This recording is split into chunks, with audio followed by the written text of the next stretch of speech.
Hey guys, welcome back to the channel. Today I'm going to take on one of the worst aspects of the Mk7 Golfs, and that is the underbody aerodynamics. If you've ever looked under the car, you know that it basically looks like an old pickup truck. There is very little aerodynamics going on down there. It's disappointing, and we're going to take care of that today. And guys, Volkswagen didn't even give us like a proper engine belly pan. We have a radiator cover. Our transmission and engine are fully exposed to the elements, and that's very risky. The only components of aerodynamics that we did get really are the long ones that go on the floor, right under the passenger floor basically, and it goes from the back of the front subframe to about here. That's it. What's worst about this whole situation is that there are other MQB platform cars that got proper aerodynamics under the car, yet the Golf GTIs and the Golf Rs did not get any.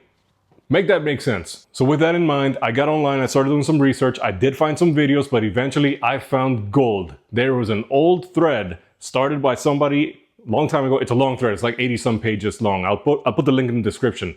But it has pictures, part numbers, quantities, everything you need to kind of piece it together for whatever Golf you may have and kind of put together your own set. So again, I'll have the link in the description, and I'll also put the part numbers to all the stuff that I'm using, so that way it helps you guys as well. All right, so with that said, let me show you what I got. All right, starting from the back of the car towards the front, we have the rear lower control arm covers. This is what the wind is going to be hitting right here, so it's really going to smooth out that flow there. You got obviously left and right. These are held in place. First of all, they do snap into place, but then you have 4 mounting locations that they will line up with holes that are existing on the lower control arm. And to secure them, you just use push pins like here. The next one is this panel here. This one actually sits behind the front subframe. It's basically going to act like a tail for the wind that's going over there to kind of smooth that out. This one is held on by another set of push pins here and some hardware as well. Again, all the details are going to be in the description. And then of course the big boy, a proper engine belly pan, engine encapsulation cover, engine undercover, whatever you want to call it. It has 50 million names, but it's basically there to protect the engine and the transmission. This is what we needed the whole time. And then that coil right there, we will talk about that when we get to this point here. All right, let's get the car up in the air and get started. I'm gonna start from the back.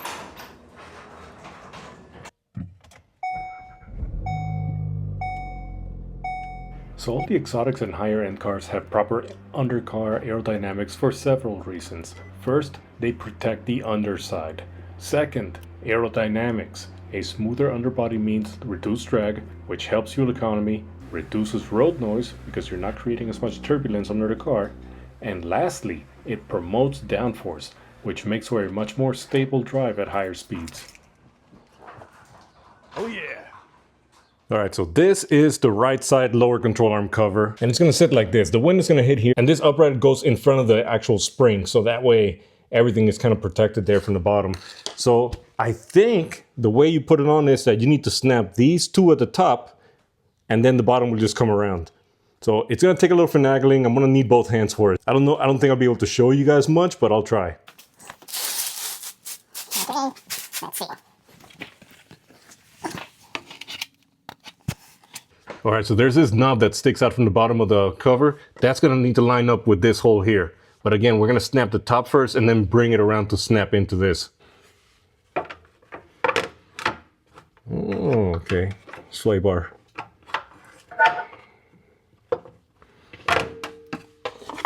All right, so the sway bar is in the way of getting this to just snap in. So I think I have to come in from the side, further to the outside of the car, and then bring it around, because these tabs here kind of have to go in from here and then walk it over this way.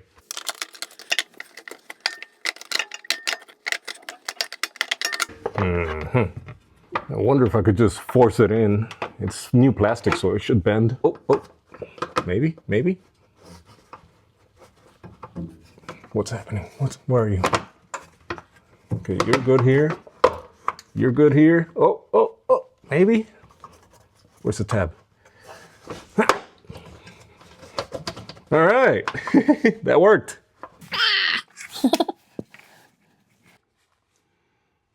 Okay, so you can see here, the knob is lining it up, and then we have 1, 2, and then at the top, it can't really show you up there, but the 2 tabs are lined up with the smaller holes that are up there. But yeah, I mean, that's up there with some good tension. This is pretty good. But still, obviously, you want to have at least the two at the bottom to hold it in place. All right, let me go ahead and secure this. Hold on. All right, there you go. Look at that. That's nice and firm now. All right, I'm going to do the other side now, but it's basically the same process. I'm not going to show you. But yeah, so far so good. Well, look at this here.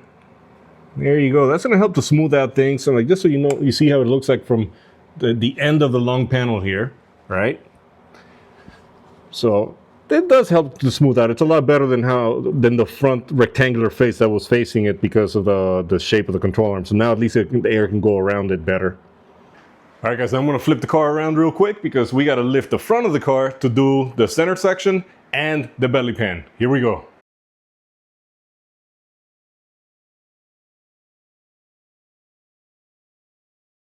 Okay, so we got the front of the car up in the air now, and it's just easier for me to explain this outside, and then we can go under the car. All right, so this centerpiece is actually going to mount this way. You're going to look for these bosses. They need to be towards the front of the car.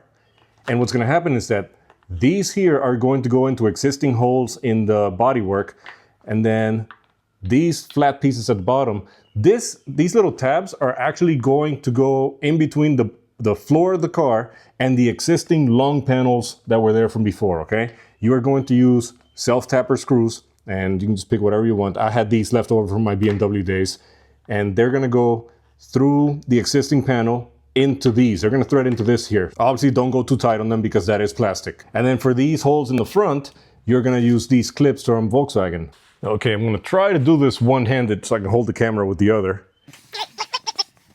Okay, so we are going back here behind the subframe. Let's see if I can hold it somewhat steady there. These bosses that stick out, they're gonna line up not with this big hole here, they're gonna go with the tiny one right there. And once you line that up, these tabs that stick out of the panel, they're actually gonna go right here. They're gonna go underneath this, and they're gonna line up with that hole there. So let's see.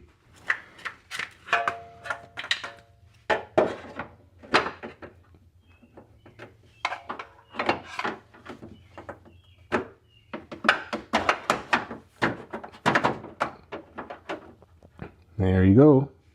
All right, so here we go with the first clip. Okay. And this one. Okay, there's that. Now this one, just need to get that to line up better. Woo. Okay. So now you see here, these are lined up there. So we're gonna put our self-tappers right there.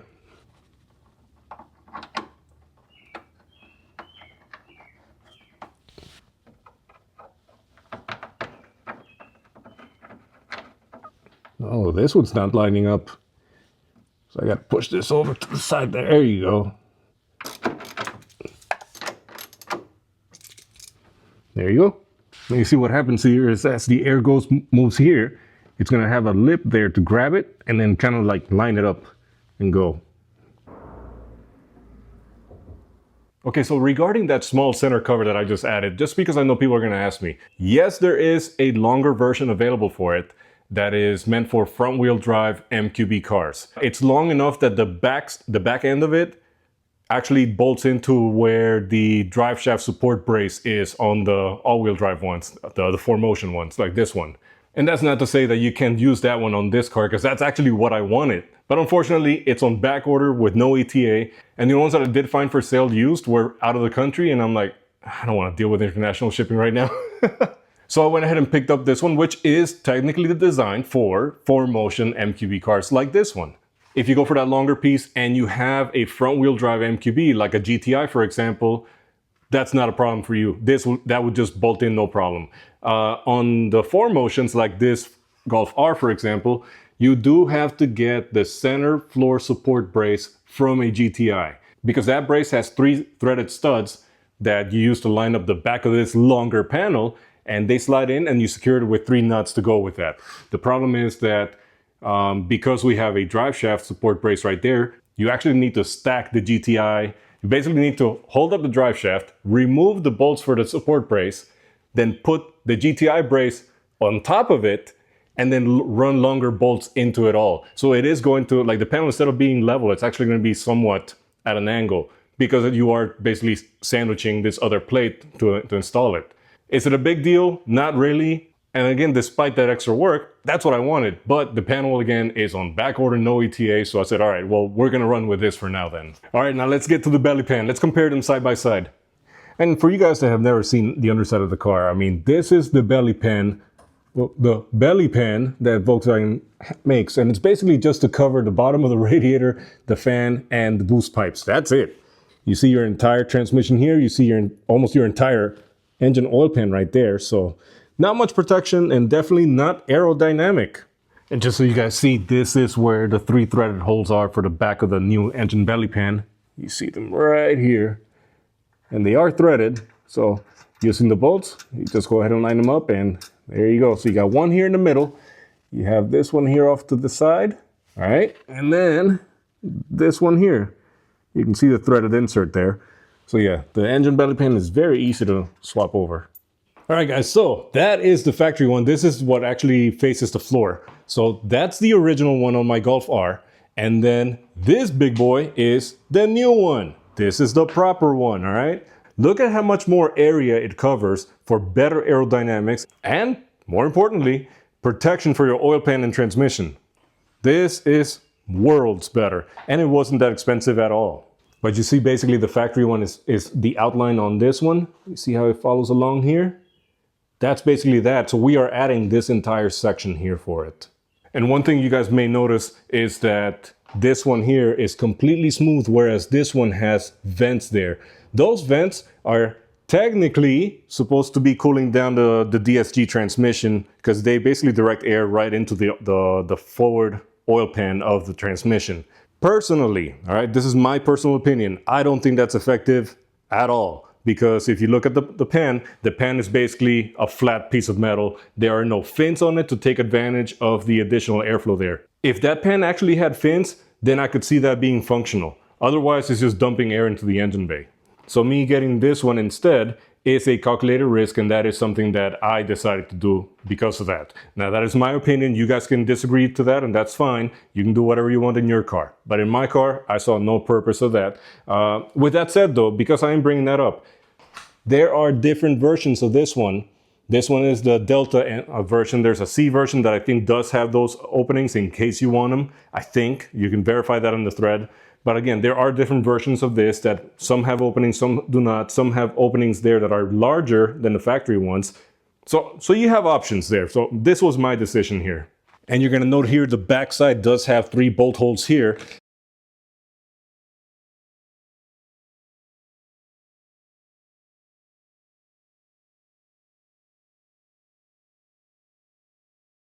Okay, so that's looking a whole lot better under the car now. But let's talk about heat management. One could have a valid theory that by adding this large of a belly pan, we are essentially reducing how much hot air is able to get out of the engine bay. And I could see where that comes from. However, I don't know how applicable that is in normal day-to-day driving. And I say that because, for example, the Volkswagen Tiguan, I believe that is the one that uses this big belly pan.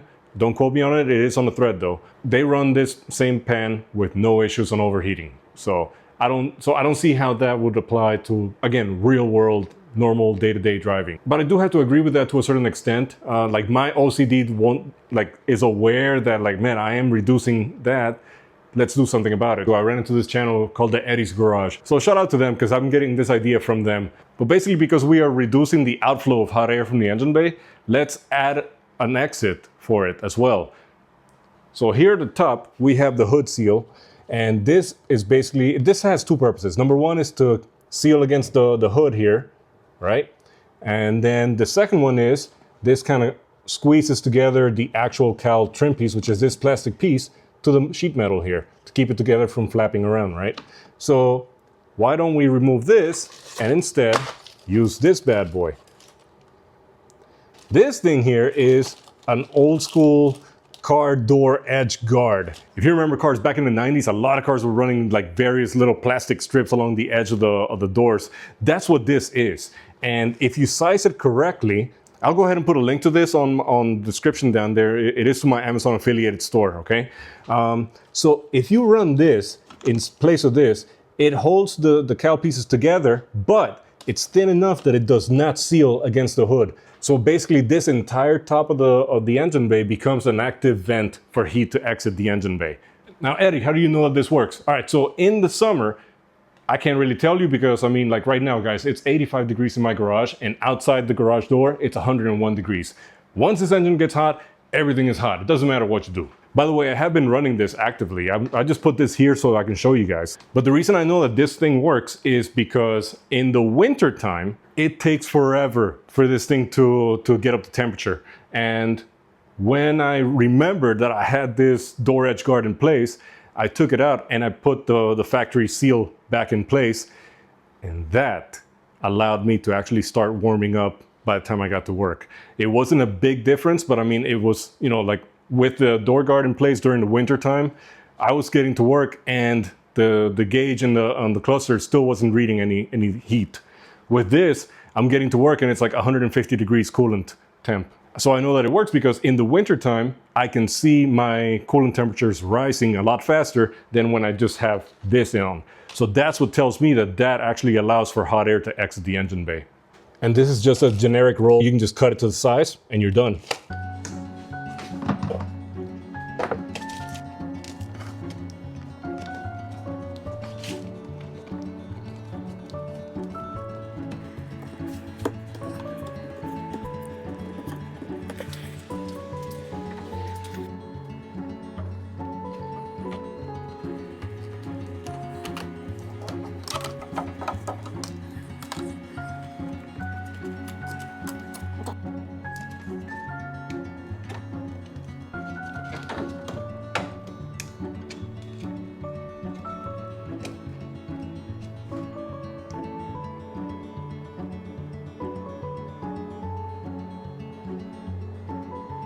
All right, time to get it on the highway and see if I feel a difference. Well, all right, guys, just got back from the test drive and it went great. So as expected, normal street driving, no difference. But up on the highway, you absolutely tell difference once you get, at least again, on my car, with the stuff that I've put on it, I can tell a difference after 70 miles an hour. After 70 miles an hour, there definitely feels like there's weight on the front end that wasn't there before. The only thing I've done, obviously, is added that, which obviously doesn't weigh that much. So that has to be aerodynamics downforce. And that sensation just grows as you go faster. I got it up to, I'm not going to say, but I got it up a lot faster than that. And as it went up, that sensation went with it. It's hard to describe how you can feel that, but it's kind of like if you know a particular road that you go on the highway in, and you know that a particular crack on the road causes the car to kind of jump, but now you just went over it again and you heard it go. You hear the thud of the wheel going up, but the car didn't move. It just kind of glided over it. That is new. So yeah, there's definitely added downforce to it and it's noticeable. But again, like it's going to vary from one car to another, but like at least with the parts that I got on this car, going from where it was before to how it is now, I can tell the difference above 70. That's where I start noticing it. So keep that in mind. I mean, if 90% of your driving is in the streets, you're not gonna see a benefit from doing this. Maybe the belly pan for protection, that's still a valid thing. But you know, the middle and the rear lower control arms, don't bother with it if you just stay on the streets. Now, if you go on the highway a lot, this is a must. You should do it. Now, obviously, there's a lot of options out there, and like even in the same thread, there's other stuff that you can do to it, especially on the front-wheel drive MQB cars. The 4Motions, like the Golf Rs, are going to be more limited on it because we have all the differential, and we also have the saddle-style fuel tank, and that limits the options that you have in it. You can, but it's going to involve a lot of cutting, a lot of like running your own custom support bracket after you cut. So basically, what I did is I got the stuff just shy of requiring doing that custom cutting stuff. I didn't want to do that. So to me, this is where I stop as far as aerodynamics go. I know ECS, for example, sells a metal belly pan, which looks gorgeous, but it's way too much money that I didn't want to spend. Also, like another popular mod is the All-Track belly pan, which is basically that, but a whole lot thicker and a lot heavier. It absolutely offers better protection than just about anything other than maybe the metal one from ECS. However, expensive. I don't want to spend that money. I spent maybe a third for all these pieces with all the hardware compared to the one all-track belly pan. So to me, that wasn't an option. And you know, as it is, I already have a steel oil pan. I don't run the factory plastic one anymore. So yeah, you can absolutely piece together your kit on your car however you want. That's what's so cool about this. And all the information is on that thread. Anyway guys, that's it for today. I hope you guys have a great weekend and everybody be safe. See you next time.